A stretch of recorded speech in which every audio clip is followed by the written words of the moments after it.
मेरे प्रिय आत्मा, एक छोटी सी कहानी से मैं अपनी बात शुरू करना चाहूंगा। सुना है मैंने कि चीन में एक बहुत बड़ा विचारक लाओ त्से पैदा हुआ। लाओ त्से के संबंध में कहा जाता है कि वो बूढ़ा ही पैदा हुआ। ये बड़ी हैरानी की बात मालूम पड़ती है।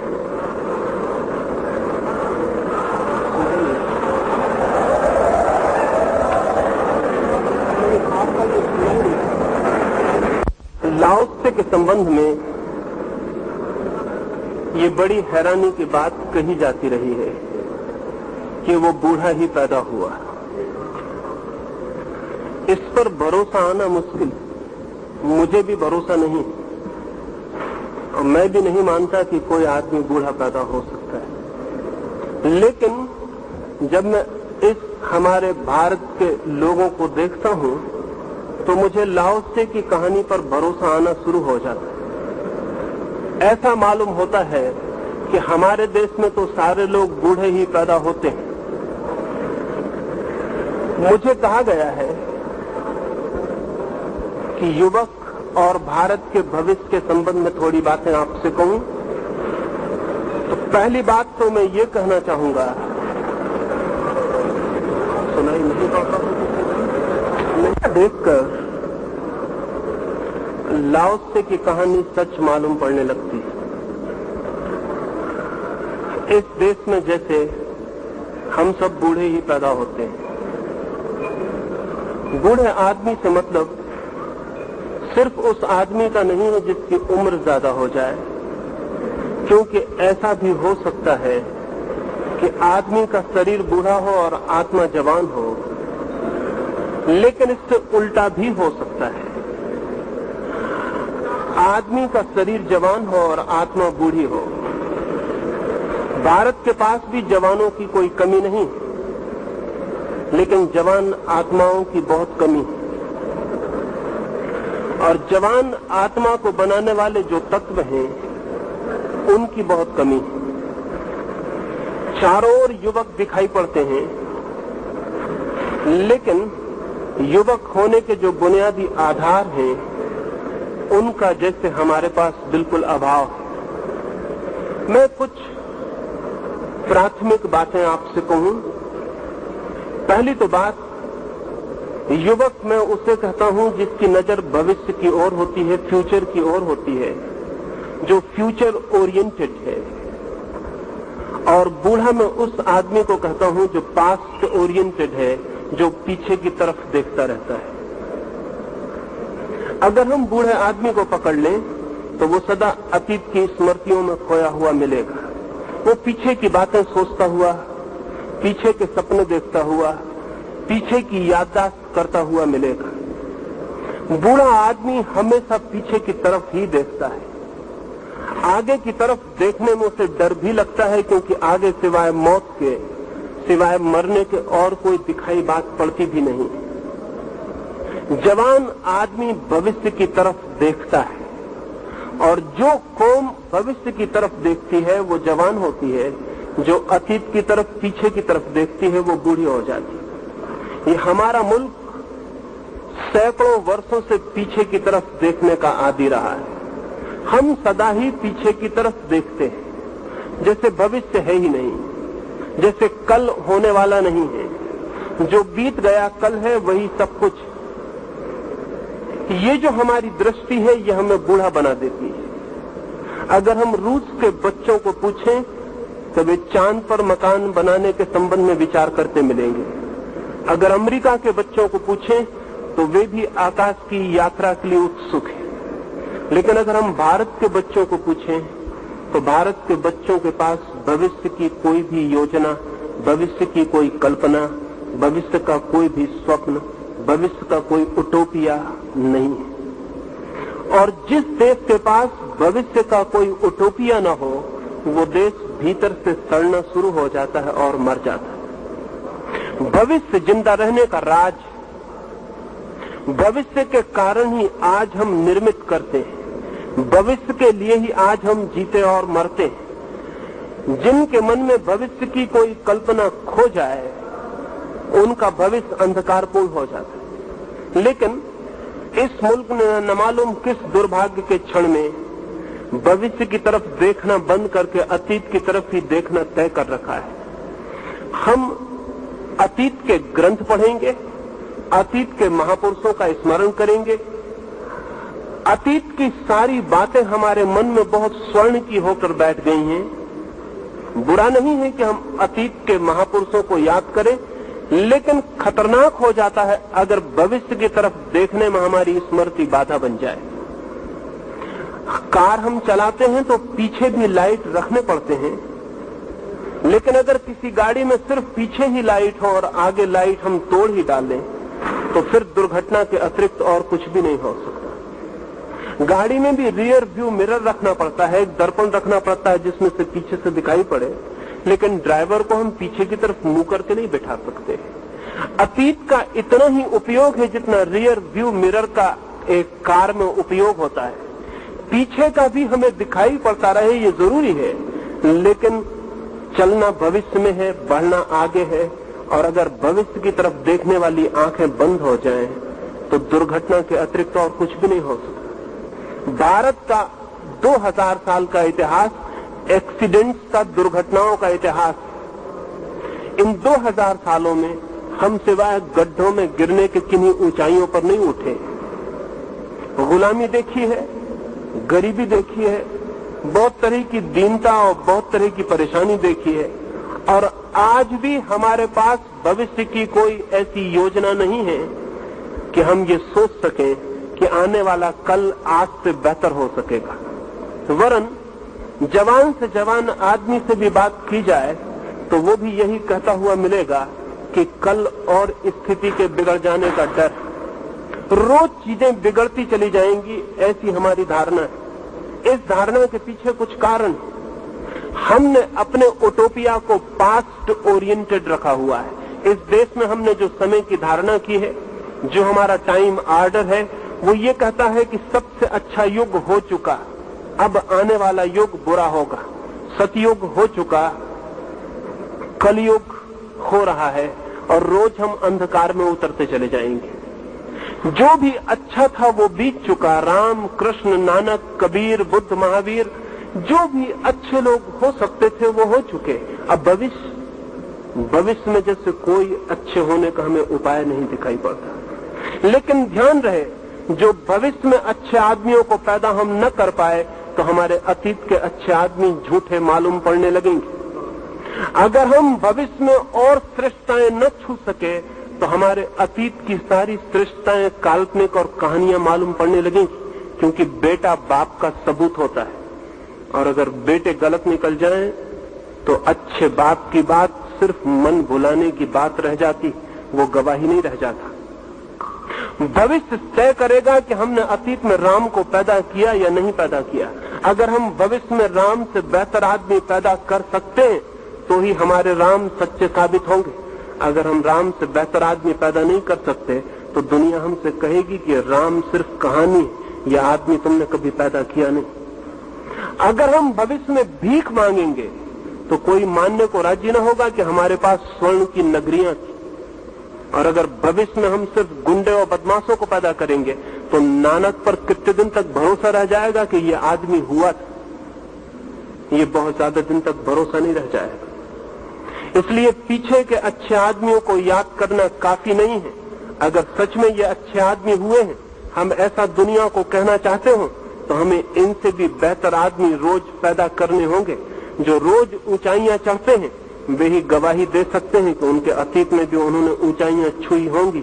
लेकिन अगर हम रोज गड्ढों में गिरते चले जाएं तो फिर दुनिया हमसे कहेगी कि अक्सर भिखमंगे सपने देखते हैं कि उनके बाप सम्राट थे, लेकिन ये सपनों से कुछ सिद्ध नहीं होता।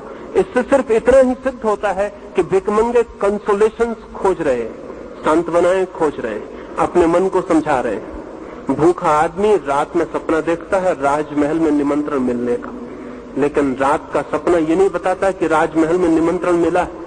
मनोवैज्ञानिक कहते हैं कि उससे इतना ही पता चलता है कि वह आदमी दिन में भूखा रहा है। हम जब अतीत की बहुत ज्यादा चर्चा करते हैं तो शक पैदा होता है, और जब हम पीछे के लोगों की बहुत गौरव गरिमा की बात करते हैं तो शक पैदा होता है, क्योंकि दुनिया हमें देखती है। हम दुनिया को कहना चाहते हैं कि हम जगत गुरु थे, लेकिन आज दुनिया में एक भी ऐसी चीज नहीं है जो हम किसी को सिखा सकें। सारी चीजें हमें दूसरों से सीखनी पड़ रही हैं।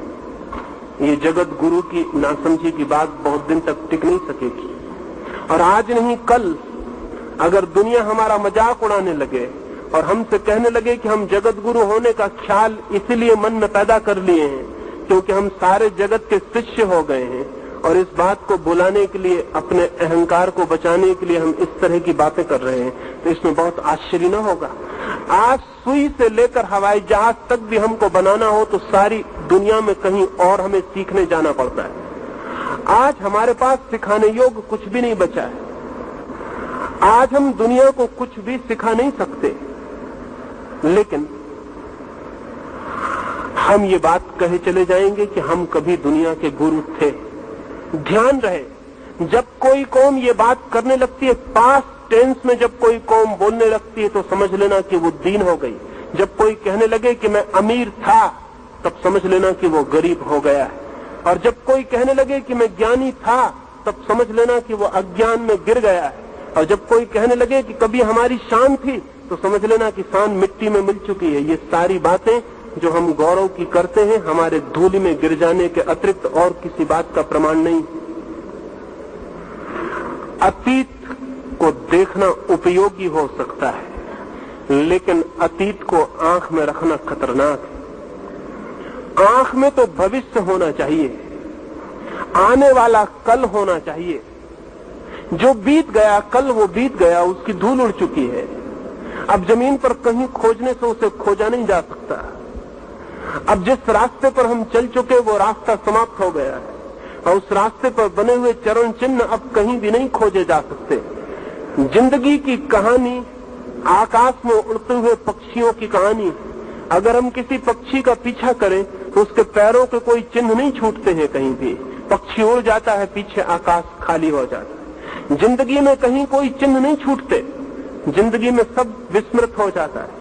जिंदगी तो प्रमाण मानती है आज को, आज हम क्या हैं यही प्रमाण होता है। आज हम क्या हैं अगर इसे सोचें तो दो तीन बातें ख्याल में आएंगी।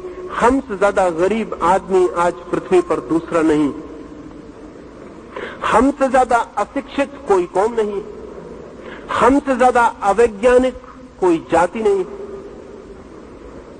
हमसे ज्यादा कमजोर, हमसे ज्यादा हीन, हमसे कम उम्र, हमसे ज्यादा बीमार आज जमीन पर कोई भी नहीं है। दूसरे मुल्कों की औसत उम्र 80 वर्ष को छू रही है। दूसरे मुल्कों में आज रूस में 100 वर्ष के ऊपर हजारों बूढ़े, और 150 वर्ष के ऊपर भी कुछ बूढ़े। सारी दुनिया में गरीबी विदा होने के करीब है, और हमारी गरीबी रोज बढ़ती चली जाती। जब पिछले बार बिहार में अकाल पड़ा तो मैं एक स्वीडिश मित्र ने मुझे एक पत्र लिखा, और उसने लिखा कि हम अपने बच्चों को समझाने में बहुत असमर्थ हैं कि हिंदुस्तान में लोग भूखे मर रहे हैं। उसने मुझे लिखा कि जब मैं अपने छोटे बच्चे को कहा कि हिंदुस्तान में लोग भूखे मर रहे हैं और करोड़ों लोग भूखे मर जाएंगे, तो उस छोटे बच्चे ने कहा कि क्या उनके पास अगर रोटी नहीं है तो फल भी नहीं?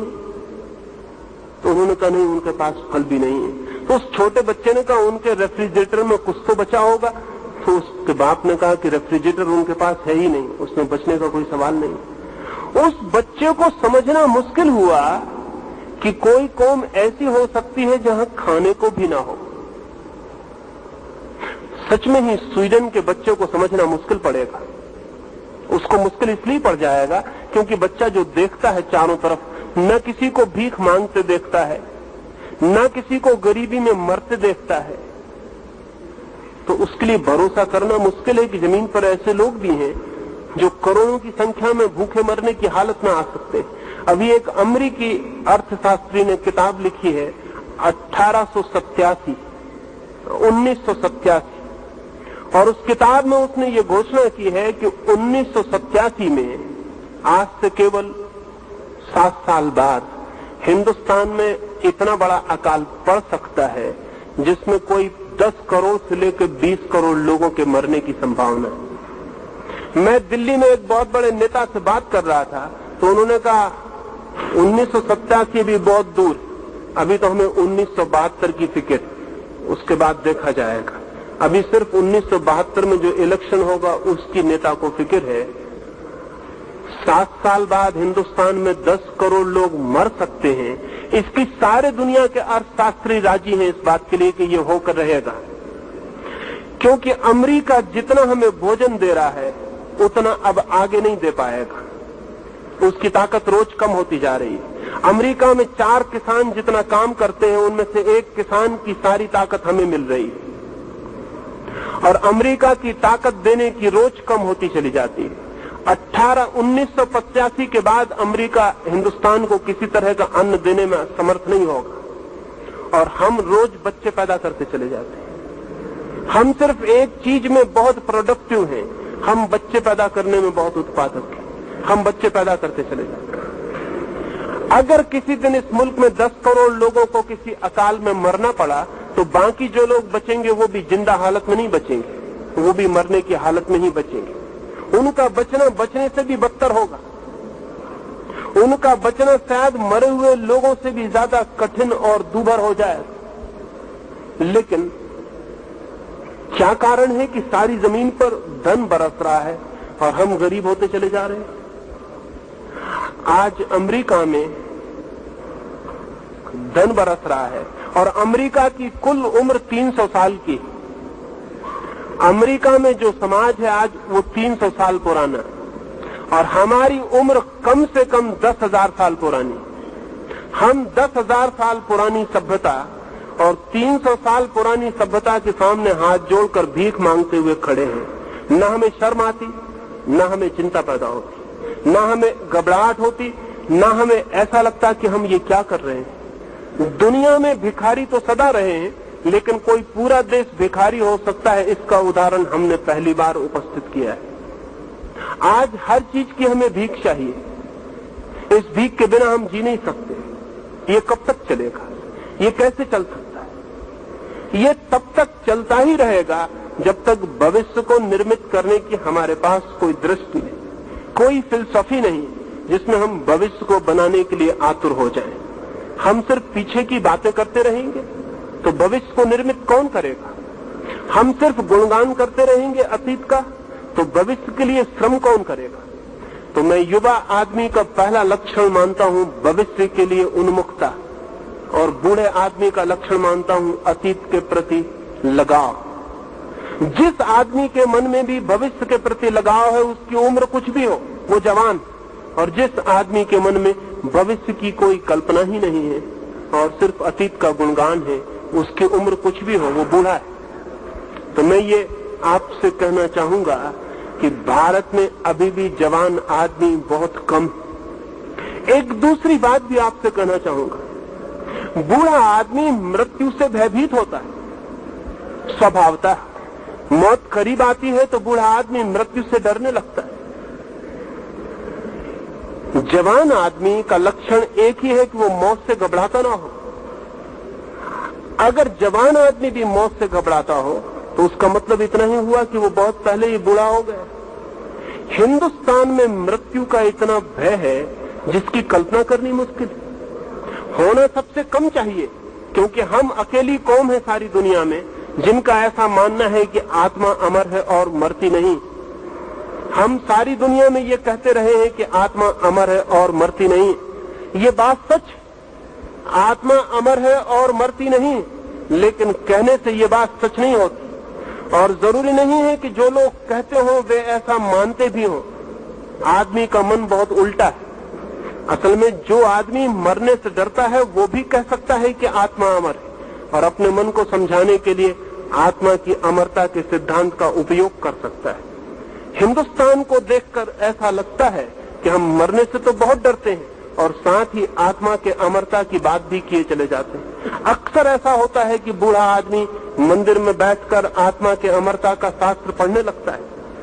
आत्मा अमर है ऐसा पढ़ के उसके मन को अच्छा लगता है कि मैं मरूंगा नहीं, लेकिन अगर ये भय के कारण ही वो पढ़ रहा है तो इस कारण कोई ज्ञान उत्पन्न नहीं हो जाएगा। और अगर इस बात का ज्ञान उत्पन्न हो जाए कि मैं अमर हूं और मरूंगा नहीं, तो हमारे इस मुल्क को गुलाम बनाना असंभव हो जाता। हम 1000 साल गुलाम रहे और हम कल भविष्य में किसी भी दिन गुलाम फिर हो सकते हैं।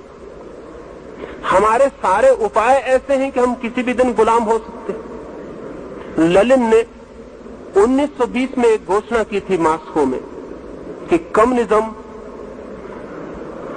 मॉस्को से यात्रा करके पेकिंग होता हुआ, कलकत्ते से गुजरता हुआ लंदन पहुंच जाएगा।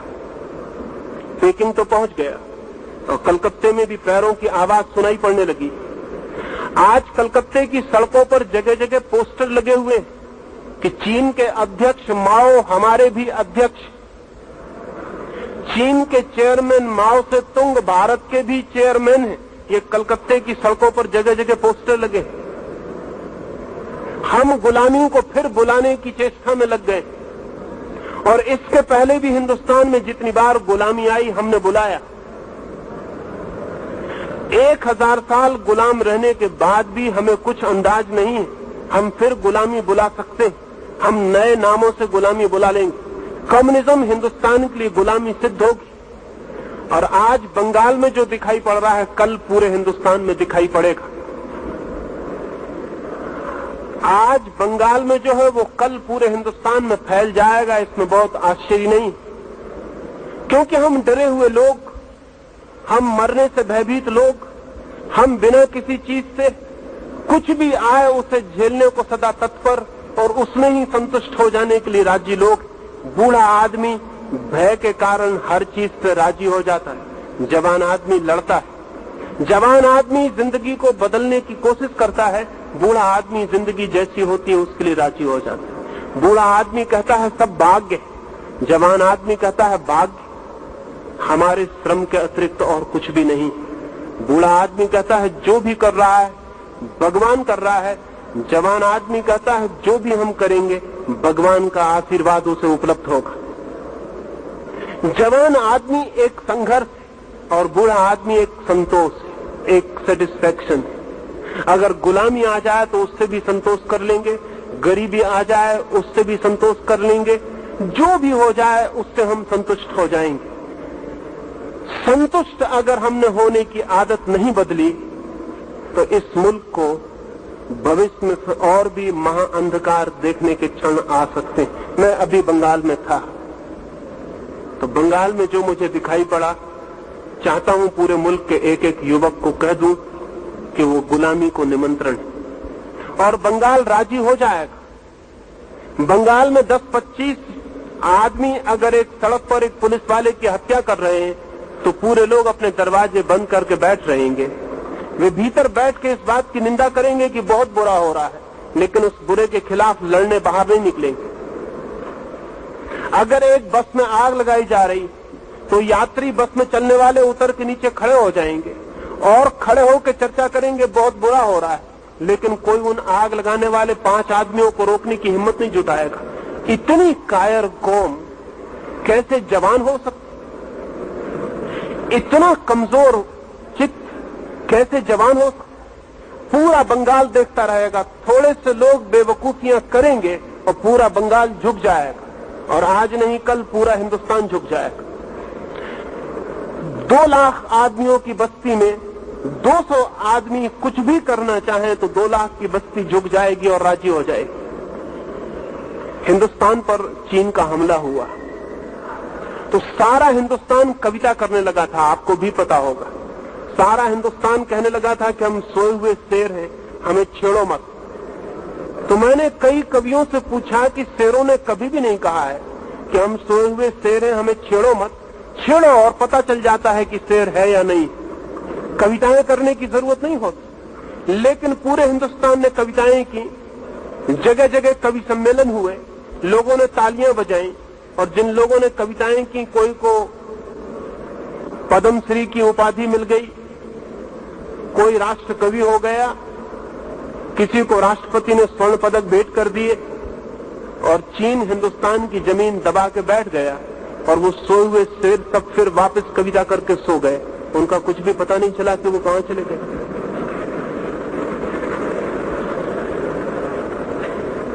लाखों मील की जमीन ने चीन ने कब्जा कर लिया तो हिंदुस्तान के नेताओं ने बाद में कहना शुरू किया कि वो जमीन बेकार थी, वो जमीन किसी काम की ही न थी, उसमें घास भी पैदा नहीं होता था। अगर वो जमीन बेकार थी तो फिर जवानों को लड़ाना बेकार था, पहले ही जमीन छोड़ देनी थी। और अगर जमीन पर घास भी नहीं उगती थी तो उसके लिए लड़ने की कोई जरूरत नहीं थी। तो मैं उन नेताओं से कहता हूं कि अभी भी देश में जितनी जमीन और बेकार हो उसे चुपचाप दूसरों को दे देना चाहिए ताकि कोई झंझट ना हो, कोई झगड़ा ना हो। ये जो हमारा चित्त है, इस चित्त को मैं बूढ़ा, ओल्ड माइंड, बूढ़ा चित्त कहता हूं। ये बूढ़ा चित्त हर चीज में संतोष खोज लेता है। इस बूढ़े चित्त को तोड़ना पड़ेगा, अतीत की तरफ देखना बंद करना पड़ेगा, भविष्य की योजना बनानी होगी, संतोष छोड़ना पड़ेगा। एक निर्माण की असंतोषकारी ज्वाला चाहिए, एक सृजन की आग चाहिए। और वो आग तभी होती है जब हम हर कुछ के लिए राजी नहीं हो जाते, जब हम दुख को मिटाने का संकल्प करते हैं, अज्ञान को मिटाने का संकल्प करते हैं, जब हम बीमारी को तोड़ने का संकल्प करते हैं, जब हम दीनता, दरिद्रता और दासता को मिटाने की कसम खाते हैं, तब भविष्य निर्मित होना शुरू होता है। एक छोटी सी कहानी और अपनी बात में पूरी करूंगा। मैंने सुना है जापान में एक छोटे से राज्य पर हमला हो गया, बहुत छोटा राज्य, और बड़े राज्य ने हमला किया। उसका सेनापति घबरा गया और उसने अपने सम्राट को जाकर कहा कि मैं लड़ने पर नहीं जा सकूंगा, सेनाएं कम है, साधन कम है, हार निश्चित, इसलिए व्यर्थ अपने सैनिकों को कटवाने की कोई जरूरत नहीं है, हार स्वीकार कर ले। उस सम्राट ने कहा कि मैं तुम्हें समझता था कि तुम एक बहादुर आदमी हो, जवान हो, तुम इतने बूढ़े साबित हुए। लेकिन जब सेनापति ने तलवार नीचे रख दी तो सम्राट भी बहुत घबराया। गांव में एक फकीर था, सम्राट उसके पास गया। जब भी कभी मुसीबत पड़ी थी उस फकीर से सलाह लेने वो गया।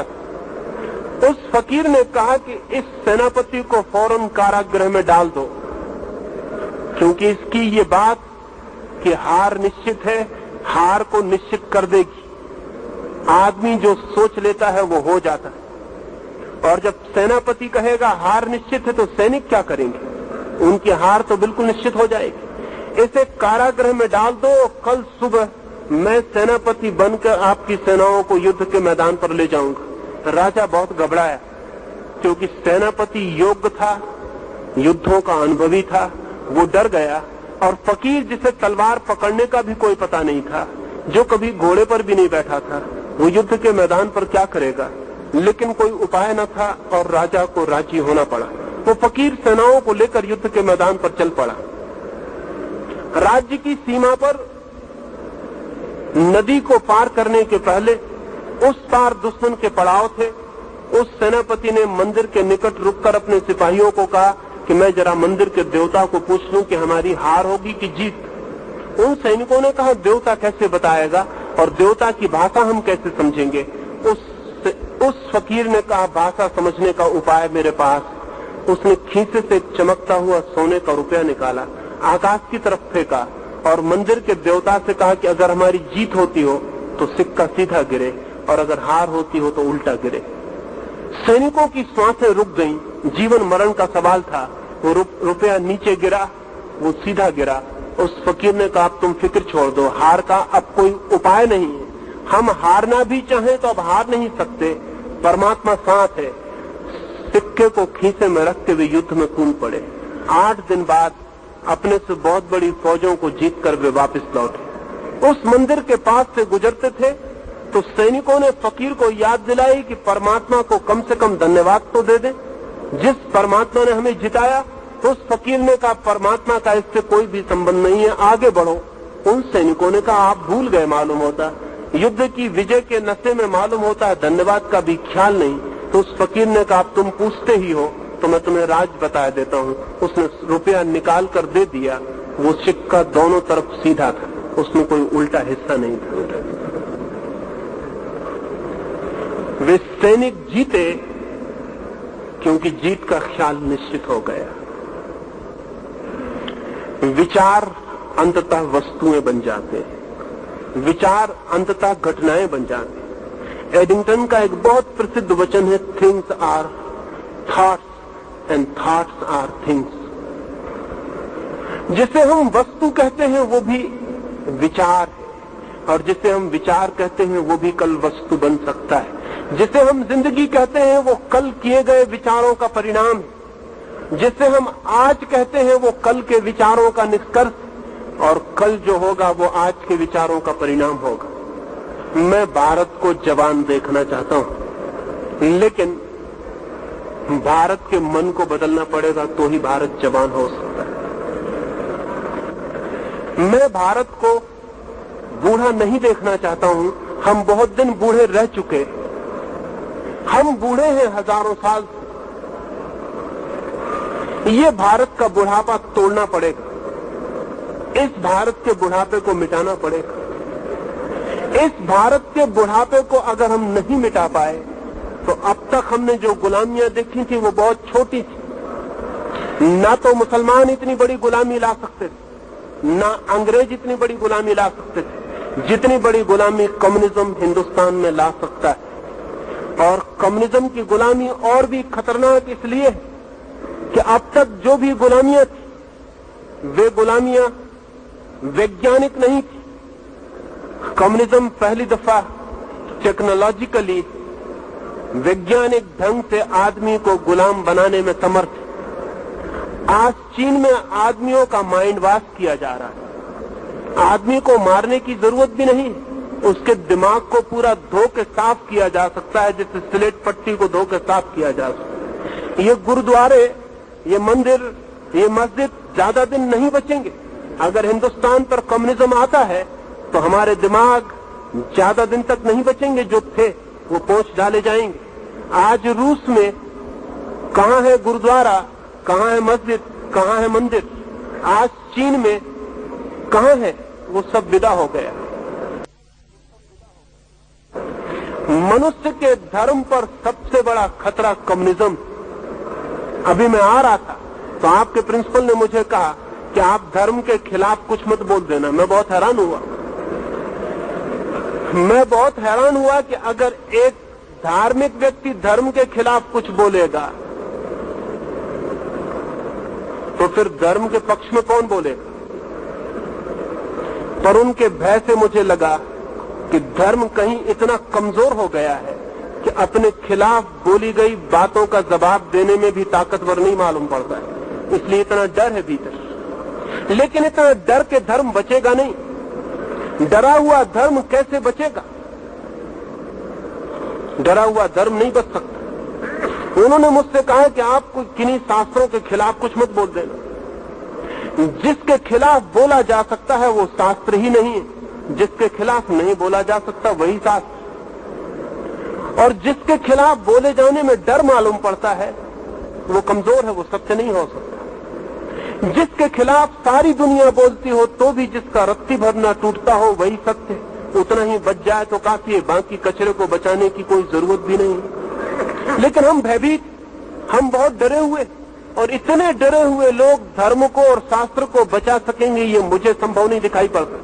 भारत का बूढ़ा मन धर्म की पूजा कर सकता है, धर्म को बचा नहीं सकता। भारत को जवान चित्त पैदा करना पड़ेगा, वही धर्म को बचा सकेगा।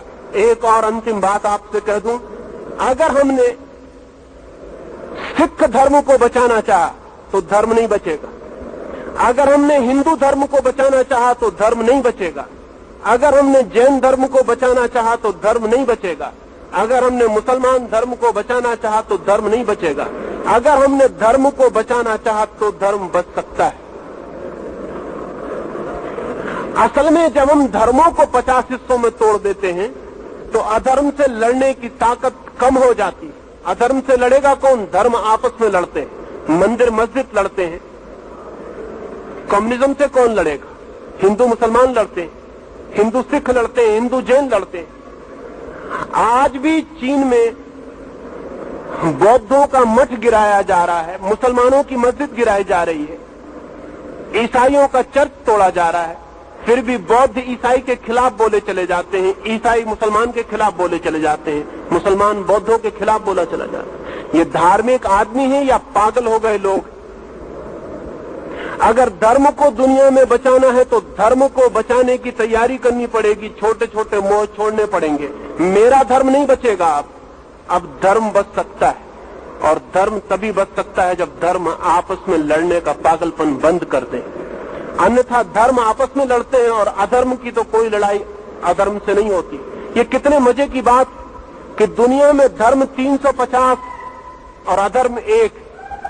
अधर्म का कोई विभाजन नहीं है और धर्म के इतने विभाजन। विभाजित धर्म बच नहीं सकेगा, अविभाजित धर्म बच सकता है। चाहे हिंदू हो, चाहे सिख, चाहे मुसलमान, चाहे जैन। अगर हम धर्म को बचाना चाहते हो तो कम्युनिज्म से टक्कर ली जा सकती, और अगर हमने अपने छोटे छोटे धर्मों को बचाने की कोशिश की तो ये सब डूब जाएंगे और अधर्म जीतेगा। अगर हम सत्य को बचाना चाहते हो तो हमें मेरे का आग्रह छोड़ देना चाहिए। अगर हम सत्य को बचाना चाहते हो तो हमें छोटी छोटी दीवालों का मोह छोड़ देना चाहिए, लेकिन वो मोह हमारा नहीं छूटता। बूढ़े मन के मोह बड़ी मुश्किल से छूटते। इसलिए मैंने ये थोड़ी सी बातें कही। भारत का चित्त यदि जवान हो सके तो भारत के लिए एक स्वर्णमय भविष्य पैदा किया जा सकता है। अगर भारत का चित्त बूढ़ा रहा तो भविष्य एक मरघट होगा, एक कब्रिस्तान होगा, भविष्य एक जीवित जीवन नहीं हो सकता है। मैंने ये थोड़ी सी बातें कही। मेरी बातों को मान लेना जरूरी नहीं है, क्योंकि केवल वे ही लोग अपनी बातों को मानने पर जोर देते हैं जिनकी बातें कमजोर होती हैं। मैं आपको सिर्फ इतना ही कहूंगा कि मेरी बातों को सोचना। अगर उनमें कोई सच्चाई होगी तो वो सच्चाई आपको मनवा लेगी, और अगर वे असत्य होंगी तो अपने आप गिर जाएंगी। मेरी बातों को मानने की कोई भी जरूरत नहीं है, मेरी बातों को सोच लेना काफी है। अगर आप सोचेंगे, विचारेंगे तो जो सत्य होगा वो आपको दिखाई पड़ सकता है, और सत्य दिखाई पड़े तो जीवन में क्रांति शुरू हो जाती है और युवा चित्त का जन्म प्रारंभ हो जाता है। मेरी बातों को इतने प्रेम और शांति से सुना, उससे बहुत अनुग्रहित हूँ, और अंत में सबके भीतर बैठे परमात्मा को प्रणाम करता हूँ। मेरे प्रणाम स्वीकार करें।